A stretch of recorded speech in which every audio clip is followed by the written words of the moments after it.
మొట్టమొదటి ప్రధానమంత్రిగా ప్రపంచానికే ఒక సుపరిపాలన అందించి ప్రపంచ దేశాలతో పోటు పడే దేశంగా భారతదేశాన్ని పండిత్ జవహర్లాల్ నెహ్రూ గారు తీర్చిదిద్దారు.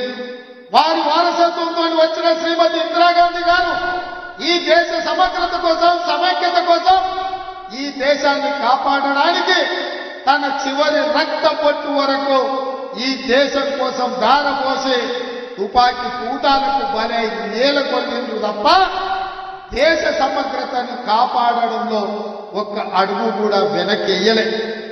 ఇందిరమ్మ వారసత్వాన్ని పులికి పుచ్చుకున్న రాజీవ్ గాంధీ గారు, విదేశాలలో పైలట్ గా ఉన్న రాజీవ్ గాంధీ గారు, ఇందిరాగాంధీ గారు చనిపోతే అదరలేదు, బెదరలేదు, భయపడలేదు. ఈ దేశానికి నాయకత్వం వహించడానికి వారు వచ్చి ప్రధానమంత్రిగా